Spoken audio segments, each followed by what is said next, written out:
जब भी कोई घटना घटती है सबसे पहले याद आती है पुलिस। चाहे चोरी हो, डकैती हो, एक्सीडेंट हो, हमेशा हम पुलिस को याद करते हैं। और पुलिस का स्लोगन भी है, सदैव आपके साथ। लेकिन दिल्ली पुलिस की एक एसीपी ने दिल्ली पुलिस की नाक कटवा दी। ना केवल अभी नाक कटवाई है, पिछले काफी सालों से वो इसी प्रकार दारू पी के ऑफिस में आता रहा है। लेकिन ना जाने उसका क्या दबाव है वरिष्ठ अधिकारियों पर कि उसके खिलाफ कार्रवाई नहीं की गई। वर्तमान में ये एसीपी साहब रेलवे स्टेशन पर इनकी तैनाती थी as a special officer. ACP से उम्मीद की जाती है कि वो वहां की सुरक्षा व्यवस्था का ध्यान रखेंगे। उनके जो मातहत कर्मचारी हैं, सिपाही हैं, बाकी अफसर हैं, उन पर निगाह रखेंगे। लेकिन यहां तो उल्टा हो गया। नई दिल्ली रेलवे स्टेशन पर तैनात एसीपी ने पीकर वहां सो रहे लोगों से की मारपीट। न केवल मारपीट की बल्कि उनको गंदी गंदी गालियां दी। और उनके जो साथ स्टाफ था उन्होंने बहुत एसीपी साहब के हाथ पांव जोड़े कि साहब आप ये क्या कर रहे हैं, बड़ा गलत कर रहे हैं, साहब मान जाइए। लेकिन उन्होंने अपने स्टाफ के लोगों को भी गालियां दी, उनको धक्के दिए। परेशान होकर उनके सबॉर्डिनेट्स ने अपने हायर ऑफिसर से बात की और हायर ऑफिसर्स ने और फोर्स भेजी।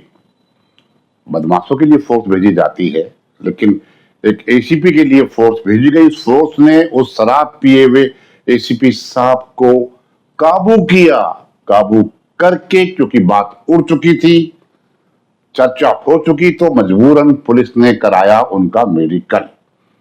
और मेडिकल के अंदर जो आना था वही आया, जो नजर आ रहा था वही आया कि वो शराब में धुत थे। उनके खिलाफ कार्रवाई करने के लिए अफसरों ने अपने वरिष्ठ अफसरों को लिख तो दिया है, लेकिन उनको तुरंत नई दिल्ली रेलवे स्टेशन से हटा दिया गया। हैरानी की बात तो यह है कि ये एसीपी साहब पहले भी एक मामले में शामिल रहे हैं। अपने ही स्टाफ की एक कांस्टेबल को गाड़ी में बिठाकर बदतमीजी करने का इन पर आरोप लगा है। पोसा के तहत, पोसा मतलब प्रिवेंशन ऑफ सेक्सुअल हैरेसमेंट, उसके तहत भी इनके खिलाफ जांच चल रही है। महिला कांस्टेबल ने रो रो कर अपने अधिकारियों को बताया कि साहब मैं किस प्रकार से अपनी इज्जत बचाकर वहां से निकली हूं। इन्होंने तो गाड़ी में मुझे खींचकर पूरी तरह मेरी बेइज्जती की, मेरे से बदतमीजी की और ना जाने क्या क्या किया। इंक्वायरी से मालूम हो जाएगा। हैरानी की बात तो यह है कि ये एसीपी साहब साहब बोलते हुए मुझे शर्म आ रही है। अधिकारी, पुलिस का पियक्कड़ अधिकारी पुलिस में नौकरी किस आधार पर कर रहा है? यदि आम आदमी शराब पीकर बदतमीजी करता पकड़ा जाए तो उसको हवालात में दे देते हैं। जब मेडिकल जांच होगी तो उसके खिलाफ एफआईआर होनी चाहिए। और जैसी कार्रवाई एक आम आदमी के साथ होती है, वही कार्रवाई इस पुलिस अधिकारी के साथ भी होनी चाहिए। केवल लाइन हाजिर से काम चलने वाला नहीं है। और तो मजे वाली बात यह है कि जो इनके बारे में जानकारी मिली है, वो जानकारी हैरान कर दे देने वाली है कि मीटिंग में कोई एसीपी के पास तक नहीं बैठता था।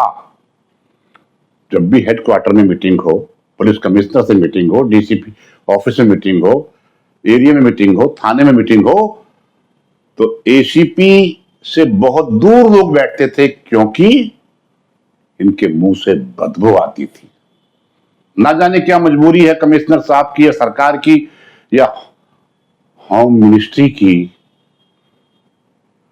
कि ऐसे अधिकारी को अभी भी डिपार्टमेंट में रखा हुआ है।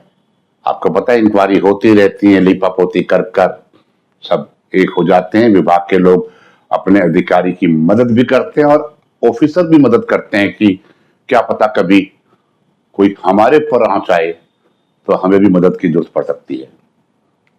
ये शर्मनाक घटना घटी है दिल्ली के अंदर, दिल्ली के नई दिल्ली रेलवे स्टेशन के ऊपर। ऐसे अधिकारी को तुरंत बर्खास्त कर देना चाहिए, उसके खिलाफ एफआईआर होनी चाहिए और कानून के तहत जो एक सिविलियन पर, एक आम आदमी पर मुकदमा दर्ज होता है, वो मुकदमा दर्ज करके उनके खिलाफ ट्रायल शुरू हो जाना चाहिए। ऐसा मेरा अनुरोध है। वीडियो आपने अंत तक देखी, मैं आपका आभारी हूं। और दिल्ली पुलिस की जो बदनामी इस व्यक्ति ने की है, हो सकता है वीडियो देखने के बाद सरकार भी कार्रवाई करे और अधिकारी का परिवार भी अपने परिवार के इस अफसर को समझाने का प्रयास करे। आपका बहुत बहुत धन्यवाद। जय हिंद, जय फौजी।